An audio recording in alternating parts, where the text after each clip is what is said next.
Hi friends, ఎలా ఉన్నారు? బాగున్నారా? నేనైతే చాలా బాగున్నా. చాండిబడి నిద్రపోతుంది. ఉదయాన్నే ఆదివారం మాట్లాడుతున్నా. ఏంటిదంటే ఈరోజు పావు పెట్టే కాడ అరపావు పెట్టుకొని చట్లు ఊడ్చుకొని తినేస్తున్నారండి. అబ్బా, ఉలవబోయకూడదు అని చాలా ఘటన అయిపోయింది. ఉలవబోయకుండా దారబోయకుండా అప్పుడు పెద్దోళ్ళు కాలేదండి. ఖచ్చితంగా ఉలవబోయాలి. ఖచ్చితంగా చట్టి నిండా అన్నం చేసుకోవాలి. కడుపు నిండా అన్నం తినాలి. ఇప్పుడు చుట్టు తిండి తినేయడం, పావు పెట్టే కాడ అరపావు పెట్టుకొని ఆయమకంత ఈయమకంత అంతంత అన్నం పెట్టుకొని తినేసి ఊపిరి లేకుండా ముక్కు పట్టుకుంటే ప్రాణం పోయే వాళ్ళ ఉన్నారు. కడుపు నిండా అన్నం తినండి. మావాడు అంతే, పై తిండ్లన్నీ తింటాడు. మాంసానికైతే 800 పెడతాడు. ఇంట్లో అన్నం మాత్రం ఎందుకు మా అంత దేశాలు వచ్చున్నావు, ఒక అరబాబు పెట్టు, మనం ఉండేది ఇద్దరమే కదా అంటాడు. అందుకు చెప్తున్నా, ఎవరికైనా అండి ఎప్పుడు చట్టి ఊడ్చుకొని తినకండి.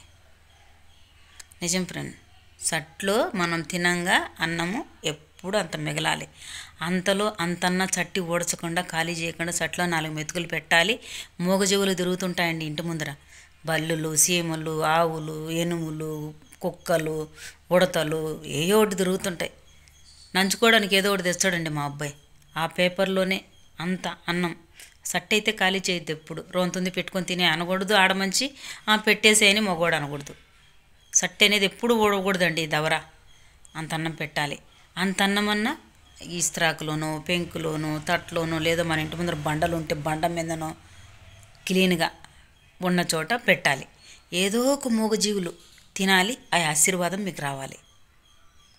ముందంటండి పెద్దోళ్ళు, మనం దానం చేసే గుణం లేనప్పటికీ దావు పక్కన చేను ఉండాలంట. అది పొద్దురుడు గింజలు కానీ, చినిక్కాయలు కానీ, ఏమి కానీ పెరుక్కొని తినిపోయేవాళ్ళంట. కందికాయ కానీ, అలసంద కానీ, పెసులు కానీ అట్లా. అందుకోసం దావు పక్కన చేను ఉంటే మనకు పట్టిన దరిద్రాలన్నీ వదిలిపోతాయంట. ఎందుకంటే మన చేలో పీక్కొని 10 జంతువులు, 10 జీవులు, 10 ఆవులు ఇట్టబోతావుగా కట్టబోతావుగా ఇట్టబోతావుగా తినేస్తారు మనుషులు, జంతువులు. అప్పుడు మనకు పుణ్యం అది. దావు పక్కన ఉండే చేను ఇంకా ఎక్కువ ఎరగ్గాస్తుందంట ఆ కాలం పెద్దలు అనేవాళ్ళు. అదే అండి, అన్నం ఎప్పుడు ఊడ్చుకొని తినకండి. అంత అన్నమన్నా బయట జంతువులకు పెట్టండి. అప్పుడు మనకు ఆశీర్వాదం. ఏమంటారు, మా ఇంట్లో అయితే ఎప్పుడు 3 చేర్లు బియ్యము, 1 కేజీ కందిపప్పు ఉడికేదండి. మేము జనాభా ఎక్కువ.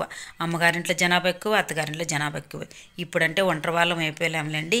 అయినా నా చేయి చిన్నది కాదండి. అన్నం మిగులుతుంది, నేను కడుపు నిండా తింటా, కడుపు నిండా పెడతా.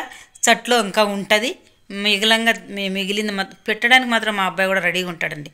మొత్తం ఊడ్చి ఆకులు పెట్టేసి బయట పెట్టుకో, మా కుక్కలు తింటా అంటాడు. షాండి దినంగా మిగిలినా కానీ అది ఎత్తుపోయి బయట పెట్టిపో, తింటా ఏ ఒకటి అంటాడు. అలా మేము అన్నం అయితే ఊడ్చమండి. చెరువులో ఎప్పుడు ఊడవకండి. ఊడవకండి. 4 మెతుకులు ఉన్నా బాగా నీళ్లు పోసిన తర్వాతనే గుమ్మరించండి. చెయ్యి పెట్టి అన్నం మెతుకులు ఎప్పుడు ఊడవకండి. చాలా చెడ్డదండి.